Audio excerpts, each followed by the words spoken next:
भाजपा सांसद रविशंकर प्रसाद ने शुभेंदु अधिकारी के काफिले पर हमले और ममता बनर्जी के आईपैक दफ्तर विवाद पर तीखा प्रहार किया। उन्होंने कहा कि हमला पुलिस की मौजूदगी में हुआ, लेकिन एफआईआर नहीं दर्ज हुई। ममता ने कहा कि वो मुख्यमंत्री नहीं बल्कि टीएमसी अध्यक्ष के तौर पर गई थी, लेकिन एक प्राइवेट प्रॉपर्टी में जाने की क्या जरूरत थी। प्रसाद ने ममता की ओर पर गैर कानूनी कार्यों में मदद का आरोप लगाते हुए सवाल किया कि क्या हरी फाइल में ऐसा गुप्त था जो छिपाया जा रहा है। कहानी ममता जी की है और बंगाल की है, इसलिए कुछ विषयों पर राष्ट्रीय मंच से पार्टी के बताना जरूरी था। कल हमारे विपक्ष के नेता शुभेंदु अधिकारी के कारवां पर हमला हुआ। पुलिस रिपोर्ट लिखाने की कोशिश की गई। ये हमला पुलिस की मौजूदगी में हुआ था, लेकिन कोई एफआईआर नहीं हुआ।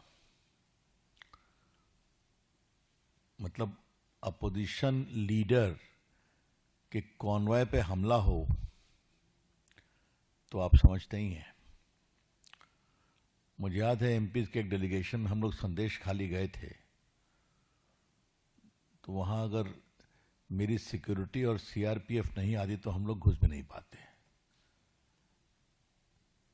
तो ये बंगाल में चलता है, आपको मालूम है। ममता जी कह रही हैं कि हम जो दफ्तर में गए थे, आईपैक नाम है ना, वो हम चीफ मिनिस्टर के रूप में नहीं गए थे, टीएमसी के अध्यक्ष के रूप में गए थे। अब ये लॉजिक तो हमने आज तक सुना ही नहीं। कल जो हमने यहां प्रेस की थी, इस विषय को उठाया था, उसका उनका जवाब आया है। Mamata ji, you are the chief minister and you are the head of your party, लेकिन आप मुख्यमंत्री हैं, और मुख्यमंत्री रहते हुए एक प्राइवेट प्रॉपर्टी में जाने की क्या मजबूरी थी? इसका जवाब को देना पड़ेगा। अभी तक आपने कुछ नहीं एक्सप्लेन किया कि न वो आपका पार्टी का दफ्तर है, न वो आपका दफ्तर है, न वो आपका निवास है, न पार्टी किसी नेता का निवास है। वो एक कंसल्टेंसी फर्म है। और दूसरा, इतनी मजबूरी क्या आ गई कि आप एक हरे रंग के फाइल को छीन करके भागी? और तो और देखा होगा कि उनके साथ पुलिस कमिश्नर भी थे, पुलिस कमिश्नर भी थे, डीजीपी भी थे। हमारा स्पष्ट आरोप है कि ममता जी की पुलिस अब ममता जी के गैर कानूनी, गैर संवैधानिक कार्यों में खुलेआम मदद करने का एक वेपन बन गई है।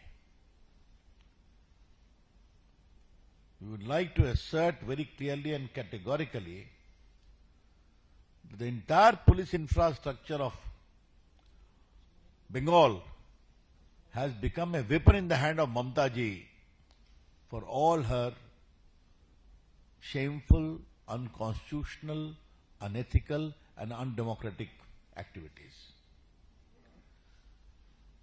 दूसरी बात कहनी है, ये क्यों होता है? ये क्विड प्रो को है। तुम फंसोगे नारदा शारदा कांड में तो मैं धरना पर बैठूंगी तुम्हारे लिए, सीबीआई को गिरफ्तार कर लूंगी, याद है आपको। और फिर मैं जब कुछ गड़बड़ करूंगी तुम मेरे साथ खड़े रहोगे। लेकिन सबसे तो मुझे रोचक कहानी लगी, आपने टीवी में कल देखा होगा कि बंगाल की पुलिस इतना फाइल लेके तेजी से भाग रही थी, निकल रही थी। ये हम भी परेशान हो गए कि ममता जी तो फाइल लेकर निकल गई होंगी, नहीं, और उसके चेहरे पर घबराहट दिखाई पड़ रही थी, जैसे वो रश कर रहा था उनके कानवॉय में रखने के लिए। तो क्या हो रहा है? There is something very seriously wrong in this whole exercise. बहुत सस्पिशन है, बहुत संदेह है। ममता जी क्या छुपा रही हैं आप? क्यों छुपा रही हैं आप? ये सिर्फ उनके उम्मीदवारों का नाम और रखने में हम लोग सब लोग कंसल्टेंसी फर्म को नियुक्त करते हैं, कंसल्ट करते हैं, तो ऐसा क्या सीक्रेट था वहां पर? अगर आप किसी को उम्मीदवार बनाएंगी तो घोषणा करेंगी, बहुत सिंपल सी बात है। तो सीक्रेट क्या था? आज आपकी मीटिंग यहां होगी, आपकी मीटिंग वहां होगी, ये पब्लिक नॉलेज होता है, विज्ञापन आता है, आप परमिशन लेते हैं, तो छुपा हुआ तो नहीं है ना। तो ये स्ट्रैटेजिक कंपनी में क्या स्ट्रैटेजी पक रही थी? स्वाभाविक है, जो मीडिया में चर्चा हो रही है कि गोवा का इलेक्शन आसनसोल कोल सिंडिकेट, कोई मिस्टर माझी, दुबई, ये सब काफी चीजें आ रही हैं आस्ते आस्ते और आएंगी। इसलिए ममता जी को घबराहट है और हम भी आस्ते आस्ते खोलेंगे, हम भी आस्ते आस्ते खोलेंगे, जरूरत पड़ेगी तो जोर से खोलेंगे।